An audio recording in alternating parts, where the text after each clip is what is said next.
أنت مربي أيا غافرا উনি আগে তাবলিগের চিল্লা লাগাইছেন এবং নিয়মিত তাবলিগের কাজ করতেন। তো আমাদের দাওয়াত পৌঁছার পরে, ইন্টারনেট থেকে লেকচার শোনার পরে ওসব থেকে বিরত হয়েছেন। প্রথম কাজ হচ্ছে, এরকম যারা আছেন আপনাদেরকে খুব খেয়াল করবেন কেন বিরত হলেন। আমার কথায় আপনারা বিরত হবেন না, বুঝে শুনে বিরত হবেন। কারণ হচ্ছে এই, আমার বইতেও লিখে দিয়েছি যে লা ইলাহা ইল্লাল্লাহর দাওয়াত তারা দেয়, এখানে বিকৃত করে।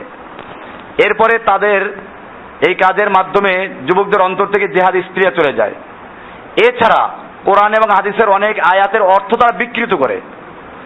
সূরা তওবার আয়াত, আল্লাহ তাআলা মুমিনদের জানমাল ক্রয় করেছেন জান্নাতের বিনিময়ে, এটা তারা বলে নিয়ে যায় কোথায়? চিল্লার ভিতরে।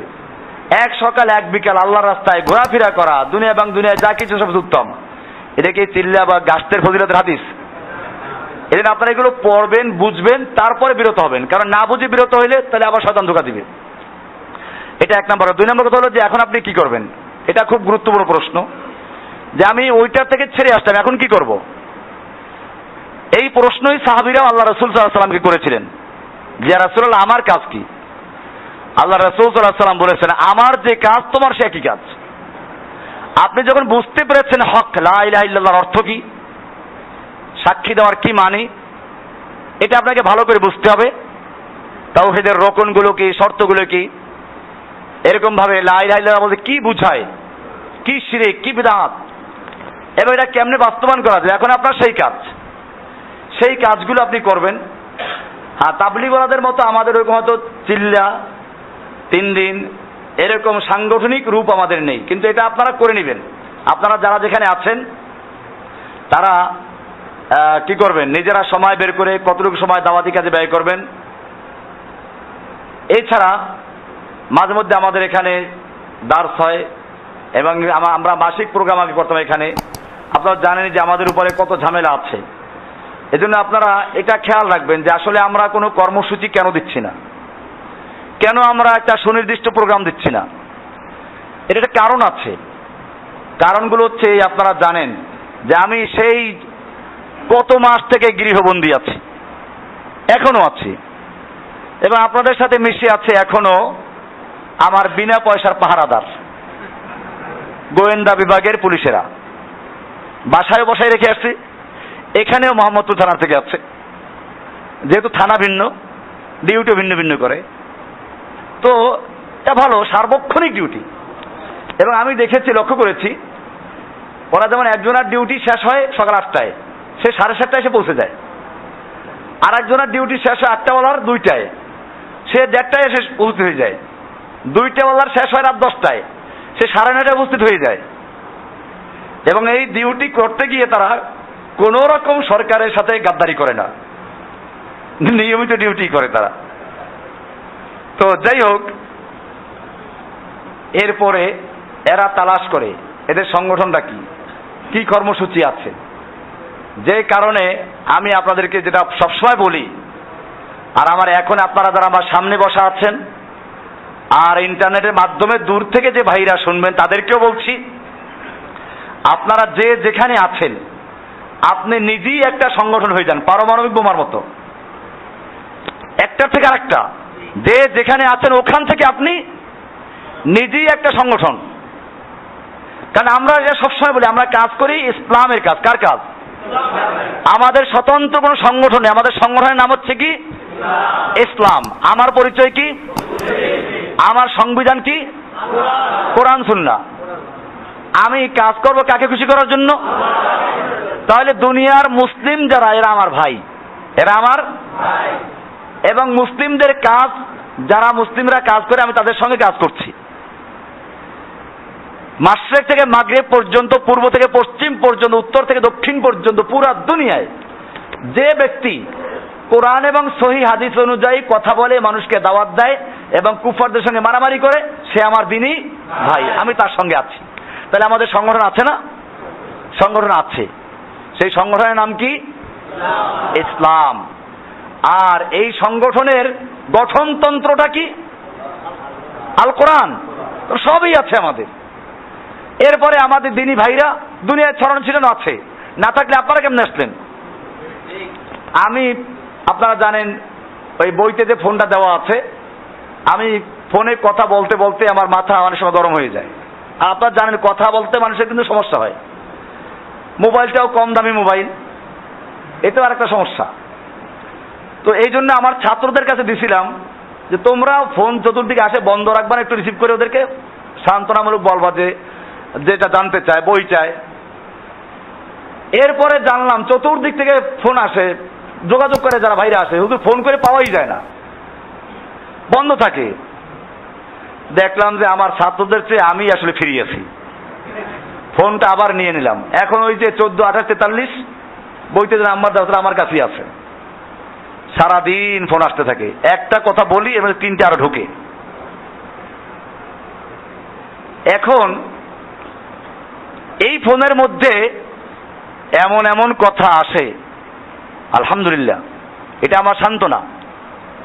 গতকালকে একটা মহিলা, ওই যে আমার এক লেকচারে আছে বিসমিল্লাহ শাহ মাজার, ফরিদপুর থেকে বরিশাল যেতে ফরিদপুর শহর পার হলেই একটা মাজার আছে। ওই যে বলছিলাম গাড়ি থামাইয়া তারপর পয়সা আদায় করে।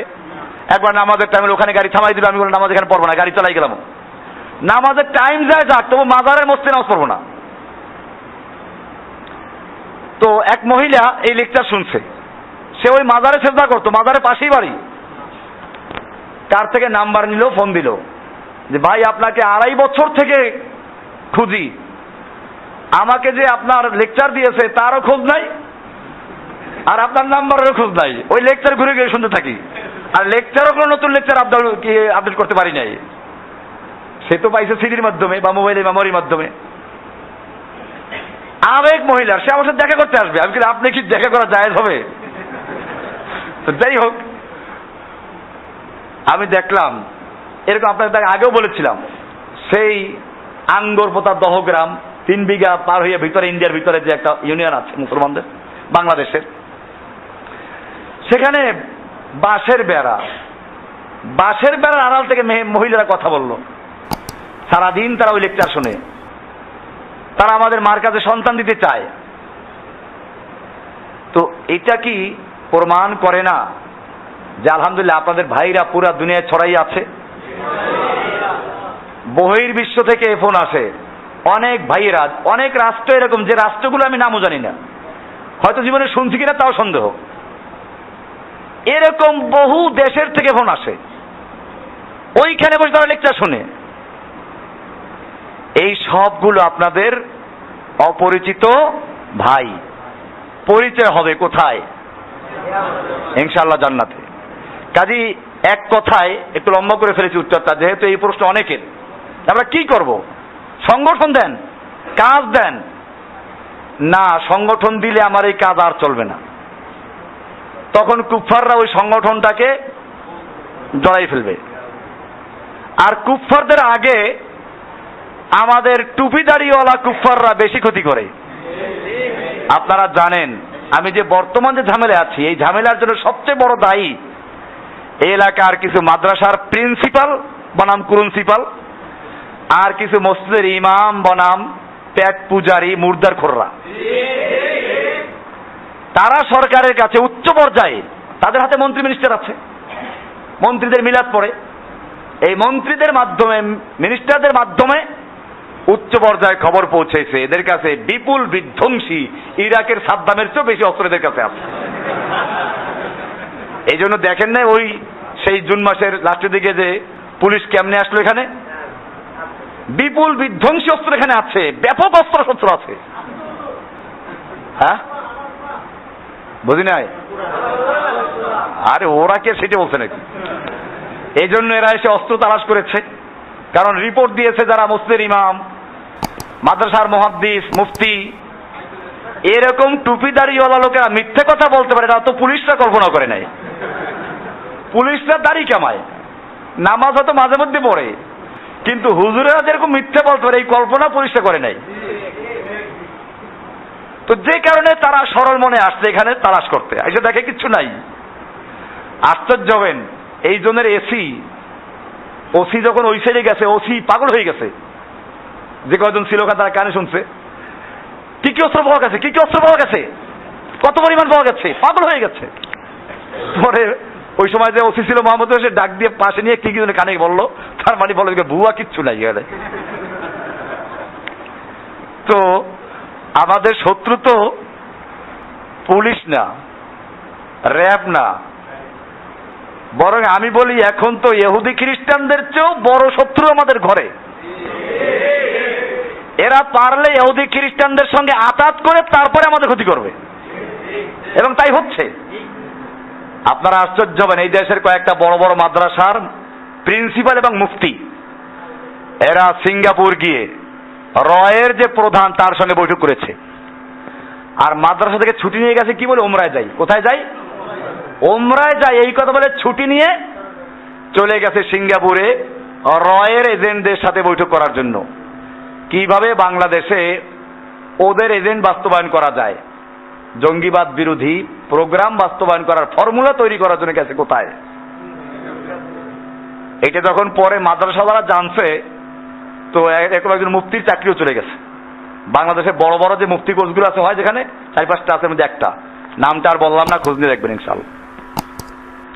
ভাইরা আমার, আমাদের আশপাশে একজন গেছে, এই মোহাম্মদপুর এলাকার থেকেও একজন বড় প্রিন্সিপাল চলে গেছে কোথায়, সেখানে। এবং তিনি এখন বর্তমান সরকারের সবচেয়ে বড় আস্থা ভাজন। তার বাপও বড় আলেম ছিল, এতটুকু বলে দিলাম আর কি। এরকম কারবার চলছে। কাজেই এই ক্ষেত্রে আমাদের কাজ করতে সাবধানতা অবলম্বন করতে হবে। আপনারা যে যেখানে আছেন, আপনারা এক একটা পরমাণু, যেখান থেকে ওখান থেকে আরো কয়েক লাখ তৈরি করবেন। এই জন্য আপনার অস্ত্র কি? আমি যেরকম ভাবে কোরআন সুন্নাহর দলিল দিয়ে বলি, আপনি ওরকম আমার দলিল না দিয়ে কিসে দলিল দিবেন? তাহলে আপনাকে কেউ জিজ্ঞেস করবে না তুমি কার থেকে শুনছো, গুলো কোরআন থেকে পড়ছি।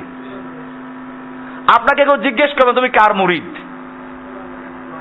এটা প্রশ্ন, কার মুরিদ? আপনি বলেন আমি আল্লাহর রসুল মুহাম্মদ সাল্লাল্লাহু আলাইহি ওয়াসাল্লামের মুরিদ। তুমি কার মাযহাব মানো? আমি আল্লাহর নবী মুহাম্মদ সাল্লাল্লাহু আলাইহি ওয়াসাল্লাম মাযহাব মানি, যার মাযহাব সাহাবীরা মেনেছেন, যার মাযহাব 4 ইমামরা মেনেছেন, যার মাযহাব ইমাম বুখারী, মুসলিম, তিরমিজি, নাসাই সবাই মেনেছেন, আমি ওই লোকের মাযহাব মানি, তিনি মুহাম্মদ সাল্লাল্লাহু আলাইহি ওয়াসাল্লাম। তুমি কার তরিকা মানো? আমি মুহাম্মদ সাল্লাল্লাহু আলাইহি ওয়াসাল্লামের তরিকা মানি। কোন অসুবিধা আছে কিছু? কাজ চালাই যান। জি, এরপরে